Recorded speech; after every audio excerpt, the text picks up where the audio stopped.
Hello students, very good morning. तो बेटा आपको पता है कि लास्ट टर्म में हम लोगों ने चैप्टर स्टार्ट किया था सेल। ओके, चैप्टर 1 आपका क्या है? सेल। तो सेल हम लोग ने ऑलरेडी स्टार्ट किया था अपने लास्ट टर्म में और हम लोग ने काफ़ी टॉपिक डिस्कस किया था सेल के बारे में, सेल होते क्या हैं, उसके डिस्कवरीज़ के बारे में। ओके, सेल थ्योरी क्या है, unicellular organisms, multi cellular organism, shape of the cells, cell के हमारे कौन से शेप होते हैं, प्लस सेल के क्या फीचर्स हैं। तो सेल के 3 फीचर्स हैं, जैसे प्लाज्मा मेम्ब्रेन, न्यूक्लियस और साइटोप्लाज्म। प्लाज्मा मेम्ब्रेन आपका बहुत इंपॉर्टेंट है क्योंकि प्लाज्मा मेम्ब्रेन जैसे हम लोगों ने बोला था कि सेलेक्टिवली परमिएबल मेम्ब्रेन है। तो क्यों सेलेक्टिवली परमिएबल मेम्ब्रेन कहते हैं, फ्लूइड मोज़ेक मॉडल क्या है, ये सब हमने ऑलरेडी लास्ट टाइम पे देखा था। ओके, आज हम लोग स्टार्ट करेंगे gases exchange between the cell and its environment. तो जैसे आपको पता है कि जो हमारे सेल हैं वो एक मेम्ब्रेन से कवर्ड होते हैं और उस मेम्ब्रेन को हम क्या बोलते हैं? सेल मेम्ब्रेन, या फिर आप प्लाज्मा मेम्ब्रेन भी बोल सकते हो। ओके, तो जैसे कि हम लोग ने बात किया था कि जो सेल होता है, सेल में क्या होता है? एक चैनल प्रेजेंट होता है। क्या प्रेजेंट होता है? चैनल। चैनल या आप एक डोर, एक दरवाजे की तरह समझ सकते हो कि ये चैनल जो होता है हमेशा क्लोज्ड रहता है, लेकिन जब कोई मॉलिक्यूल्स को अंदर या बाहर मूव करना है तो ये चैनल हमारे ओपन हो जाते हैं ताकि जो भी मॉलिक्यूल्स है वो मूव कर सके। ओके, जैसे हम एक एग्जांपल की बात करें, जैसे अपने घर की, अगर हम अपने घर की बात करें तो आप जानते हैं चारों तरफ से बाउंड्री हुई रहती है, बस एक आपका पॉइंट होता है जहाँ पर आपका मेन डोर होगा और वहीं से आपके जो लोग हैं वो आ और जा सकते हैं। ठीक है, तो क्या होता है कि इस तरह से आप देख सकते हो कि सेल भी हमारा कवर्ड होता है, बस उसका क्या है, ट्रांसपोर्टर या चैनल प्रेजेंट होते हैं और उसी चैनल से जो हमारे सेलेक्टिवली मतलब कि कुछ लोग, जैसे क्या होता है कि हमारे घर में अब रोड पे जितने लोग आ जा रहे हैं सभी लोग तो हमारे घर पे नहीं आएंगे ना, कुछ सेलेक्टिवली जो हमारे गेस्ट हैं जिसको हम जानते हैं वही लोग हमारे घर में आते हैं। तो अब इसमें जो भी हमारे ग्लूकोज हैं, मॉलिक्यूल्स हैं या ऑक्सीजन है, CO2 है, वो हमारे इस चैनल के थ्रू सेल के अंदर या फिर सेल के बाहर ये मूव करते हैं। क्लियर? तो आज का टॉपिक यही डिस्कस करेंगे, गैसेस एक्सचेंज, मतलब कि जो गैसेस है वो हमारे सेल और इन्वायरमेंट के बीच में कैसे एक्सचेंज होता है। Movement of oxygen and carbon dioxide to and from the cell is carried out by means of diffusion. तो हमारे सेल में अगर CO2 या ऑक्सीजन का मूवमेंट हो रहा है तो किस प्रोसेस के थ्रू होता है? डिफ्यूज़न। डिफ्यूज़न क्या होता है? कोई भी मॉलिक्यूल्स, ओके, गैसेस मॉलिक्यूल्स, कोई भी मॉलिक्यूल्स जब हाई कंसंट्रेशन से लोअर कंसंट्रेशन मूव करता है तो वो आपकी प्रोसेस होती है डिफ्यूज़न। ओके, सपोज़ क्या है कि इसमें जो सेल का कंसंट्रेशन है वो ज़्यादा है और जो बाहर इन्वायरमेंट का जो कंसंट्रेशन है वो लो है। तो जो सेल का जो हायर कंसंट्रेशन है तो वो हाई से लो मूव करेगा, मतलब जो सेल के अंदर का जो आपका कंसंट्रेशन है वो किधर मूव करेगा? आपके एक्सटर्नल इन्वायरमेंट में। ओके, तो जो भी यहाँ पे हमारा डॉल्यूट होता है मीन्स लिक्विड, जो भी आपका एकदम लिक्विड कंसंट्रेशन अगर सॉल्यूशन ज़्यादा है सेल का तो वो हमारा हाई कंसंट्रेशन से लोअर मूव करेगा, बाहर से अंदर मूव कर जाएगा। अगर हम यही देख लें कि हमारे सेल के इन्वायरमेंट का अगर कंसंट्रेशन ज़्यादा है और सेल के अंदर का कंसंट्रेशन कम है तो उस टाइम पे आपका एक्सटर्नल इन्वायरमेंट से सेल के अंदर जो आपका मॉलिक्यूल्स हैं, जो आपके कंसंट्रेशन है या सॉल्यूशन है वो क्या मूव करेगा। ठीक है, तो हाई कंसंट्रेशन से लोअर कंसंट्रेशन जो भी मॉलिक्यूल्स हमारे मूव करते हैं वो कौन सी प्रोसेस होती है? हमारी डिफ्यूज़न। लेकिन हम बात करें ऑस्मोसिस, ये दोनों बहुत इंपॉर्टेंट टर्म है। किसके बारे में बात करें? ऑस्मोसिस क्या होता है? इसमें हमारे जो वाटर मॉलिक्यूल्स होते हैं, वाटर मॉलिक्यूल्स वो क्या करते हैं? आपके हाई कंसंट्रेशन से लोअर कंसंट्रेशन मूव करते हैं। ठीक है, across a semi permeable membrane. तो जो आपका सेमी परमिएबल, जैसे सेल में हमारे क्या होते हैं, सेमी परमिएबल मेम्ब्रेन होते हैं, एक मेम्ब्रेन से कवर्ड होते हैं। तो इस मेम्ब्रेन के थ्रू या इस मेम्ब्रेन को क्रॉस करते हुए ये जो हमारे मॉलिक्यूल्स हैं वो मूव करते हैं। कहाँ से? Higher concentration to lower concentration. तो ये जो प्रोसेस हमारी होती है इसको हम ऑस्मोसिस कहते हैं। क्लियर? ये आपको पॉइंट अच्छे से क्लियर हो गया होगा कि हमारे जो ऑक्सीजन या CO2 मॉलिक्यूल्स हैं वो सेल के अंदर या बाहर टू एंड फ्रॉम मूव करते हैं सेल से, और ये किसके थ्रू होता है? डिफ्यूज़न प्रोसेस के थ्रू। क्लियर?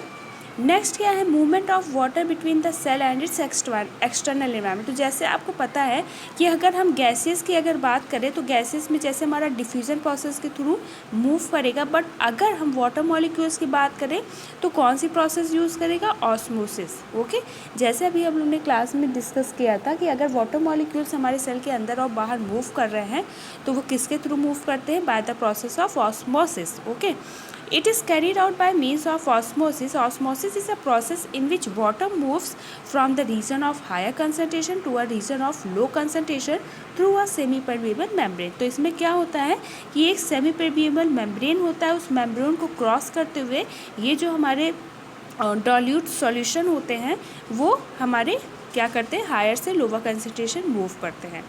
क्लियर? ये जो डेफिनेशन है ऑस्मोसिस या डिफ्यूज़न, अक्सर ये एग्ज़ाम में आपके आते हैं, तो इसको आपको अच्छे से पता होना चाहिए। Therefore we can say that osmosis is a just special case of the process of diffusion. तो हम ये कह सकते हैं कि जो ऑस्मोसिस है वो हमारा क्या है, एक स्पेशल केस है, डिफ्यूज़न प्रोसेस का एक स्पेशल केस है। क्योंकि अगर हम बात करते हैं वाटर मॉलिक्यूल्स, तो ऑस्मोसिस जो होता है सिर्फ वाटर मॉलिक्यूल्स के लिए होता है, वाटर मॉलिक्यूल्स जब हमारे मूव करते हैं। ठीक है, हाइपोटोनिक सॉल्यूशन और आइसोटोनिक सॉल्यूशन, ये तीन सॉल्यूशन होते हैं।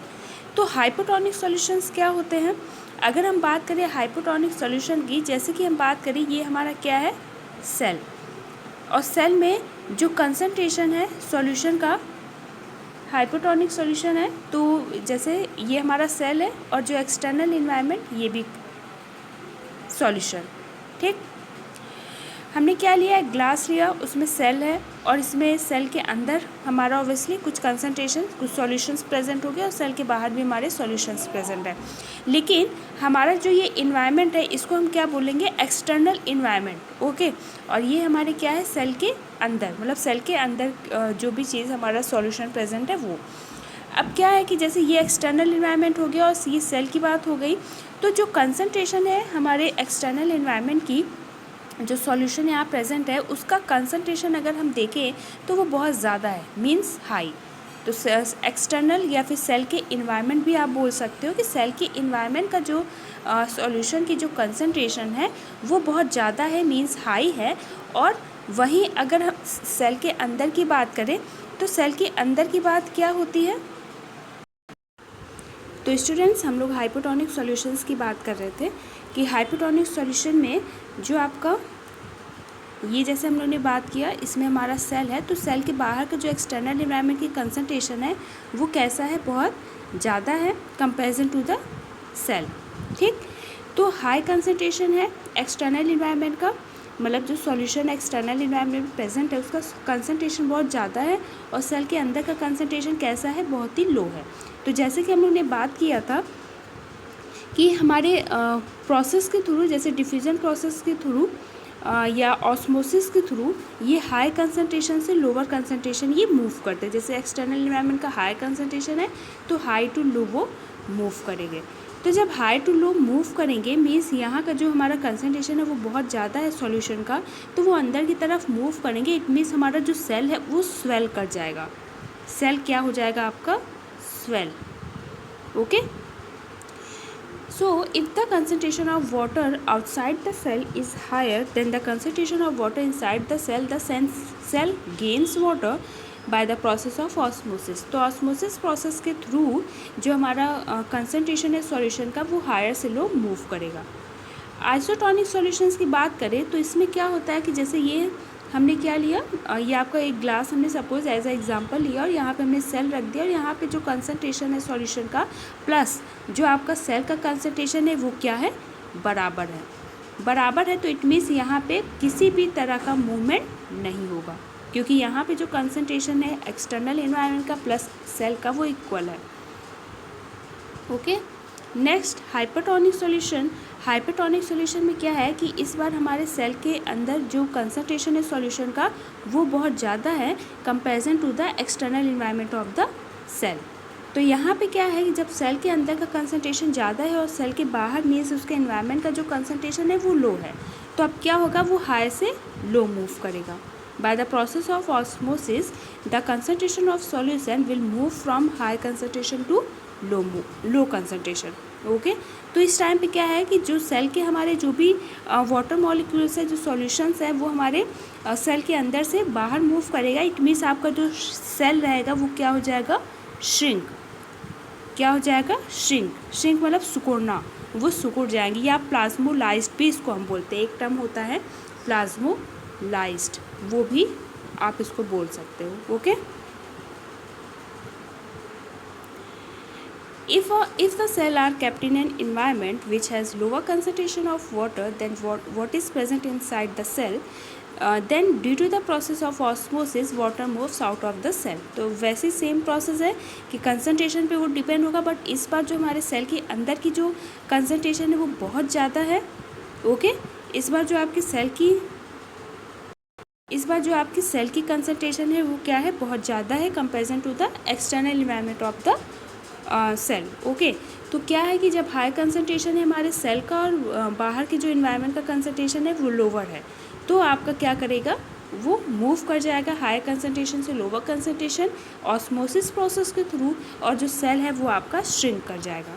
ठीक है, तो ये आपका पॉइंट है। This result in a decrease in size of a cell. तो आपके सेल की जो साइज़ है वो डिक्रीज होगी, इट मीन्स वो श्रिंक कर जाएगा।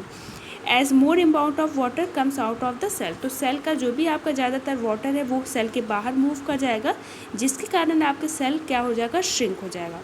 तो ये बेटा हमारे कुछ इंपॉर्टेंट टर्म्स है, हाइपोटोनिक सॉल्यूशन, आइसोटोनिक सॉल्यूशंस, और प्लस आपके आइसोटोनिक, हाइपोटोनिक और हाइपोटोनिक। ओके, तो ये हमारे क्या है, सॉल्यूशंस हैं जो आपको पता होना चाहिए। ठीक है, तो ये आप इम्पॉर्टेंट है, आप इसको डिस्कस कर लीजिएगा, प्लस आपके पास बुक्स है तो बुक्स से भी उसको ज़रूर रिवाइज करिएगा। ठीक, नेक्स्ट हम डिस्कस करते हैं, जैसे कि आपको पता है नेक्स्ट हमारा जो टॉपिक है वो क्या है, एंडोसाइटोसिस। अब एंडोसाइटोसिस क्या होता है, अब क्या होता है कि जैसे हमारे कुछ सेल के अंदर है ना, सेल के अंदर जो अनवांटेड मटेरियल्स है ना, जो भी हमारे अनवांटेड मटेरियल्स हैं, या फिर उसका कोई यूज़ नहीं है, या यूज़ था तो ऐसा वेस्ट है वो हमारे सेल के लिए, तो हमारे प्लाज्मा मेम्ब्रेन में ही एक प्रोसेस होती है एंडोसाइटोसिस। मीन्स हमारे प्लाज्मा मेम्ब्रेन के अंदर ये भी कैपेबिलिटी होती है कि ये जो अनवांटेड मटेरियल्स है वो उसको इनगल्फ कर ले, खा डाले। जब उसको खा लेगी तो वो हमारे सेल एज इट इज़, मतलब वो एक नॉर्मल फंक्शन करेगी, क्योंकि ये क्या है, एक तरह का वेस्ट है। अगर हमारे सेल में रहा तो ये हमारे सेल को नुकसान पहुंचाएगा, टॉक्सिसिटी क्रिएट करेगा। तो इसीलिए प्लाज्मा मेम्ब्रेन के अंदर ये भी कैपेबिलिटी होती है, एंडोसाइटोसिस की कैपेबिलिटी होती है कि ये हमारे अनवांटेड मटेरियल्स या जो फूड होते हैं उसको वो इनगल्फ कर लेते हैं, ईट कर लेते हैं। Okay, it is a process by which the plasma membrane engulfs food and other material inside the cell। okay, next cell wall क्या होता है, cell wall क्या है, it is a hard and outer covering of the cell which maintains the shape of the cell। तो हमारा जो cell होती है उसकी आउटर कवरिंग को हम क्या बोलते हैं, सेल वॉल। तो जैसे कि पता है आपको कि एनिमल सेल की बात करें तो एनिमल में क्या प्रेजेंट होता है, मेम्ब्रेन प्रेजेंट होता है, सेल मेम्ब्रेन या प्लाज्मा मेम्ब्रेन। लेकिन हम अपने प्लांट सेल की बात करें तो प्लांट सेल में जो एक आउटर कवरिंग होती है उसको हम सेल वॉल बोलते हैं। और सेल वॉल क्या करती है, सेल के शेप को, मतलब सेल हमारा एज इट इज़ यही शेप मेंटेन रहे, उसको एक तरह का प्रोटेक्शन प्रोवाइड करती है। और जो सेल वॉल होती है वो किससे बनी होती है, आपकी सेलुलोज से। ओके, नेक्स्ट प्लाज्मोलिसिस क्या है, plasmolysis is a process in which the content of the cell that are away from the cell wall shrink or contract when a cell loses water due to osmosis when it is kept in hypertonic solution। तो जैसे अभी three type से हम लोगों ने solution discuss किया, hypotonic, hypertonic and isotonic solution. Okay, तो actually जो हाइपरटोनिक जस्ट हम लोगों ने एक डिस्कस किया था कि हाइपरटोनिक जो सॉल्यूशन होता है जब सेल हमारी श्रिंक होती है तो उसको हम प्लाज्मोलाइज्ड भी बोलते हैं। क्या बोलते हैं, प्लाज्मोलाइज्ड, प्लाज्मोलाइज्ड। ठीक है, तो ये जो प्लाज्मोलाइज्ड है या प्लाज्मोलिसिस है वो सेम है। प्लाज्मोलिसिस में क्या होता है, सेम वही प्रोसेस है कि जब सेल हमारी श्रिंक कर जाती है, और श्रिंक कब करेंगी, जब आपके सेल का जो कंसंट्रेशन है सॉल्यूशन का वो मूव कर जाए, कहाँ पे, सेल के एक्सटर्नल इन्वायरमेंट में। Higher concentration to lower concentration move कर जाए। जब ये मूवमेंट होगा तो ऑब्वियसली सेल के अंदर जो हमारा सॉल्यूशन है उसकी कमी हो जाएगी, वो कम हो जाएगा, बहुत ज़्यादा अमाउंट में जो उसका सॉल्यूशन है वो बाहर के साइड निकल जाएगा, जिसके कारण जो सेल है वो आपकी श्रिंक हो जाती है, कॉन्ट्रैक्ट हो जाती है। और वो कौन से प्रोसेस के थ्रू होता है? ऑस्मोसिस के थ्रू होता है। ओके, तो इस प्रोसेस को हम प्लाज्मोलिसिस बोलेंगे। ओके, तो बेटा आज के टॉपिक में हम लोगों ने कुछ इंपॉर्टेंट चीज़ें ये टर्म डिस्कस किया है, आप उसको रिवाइज करिएगा और बाकी आप लोग नोट्स भी अपने कॉपी में नोट डाउन करिएगा। ओके, अगर आगे आपको किसी भी तरह का अगर डाउट हो या कोई भी चीज़ अभी ना समझ में आई हो या थोड़ा सा आप और डिस्कस करना चाहते हो, तो जो भी आपके डाउट्स वगैरह आप उसको पूछिए। लेकिन वीडियो आप अगर एक बार में नहीं समझ में आता तो आप उसको 2-3 बार देखो, ठीक है, और बुक से भी उस चीज़ को रीड करो तो आपको अच्छे से समझ में आए। ओके, तो आज हम लोग इतना ही रखेंगे। Thank you and have a nice day.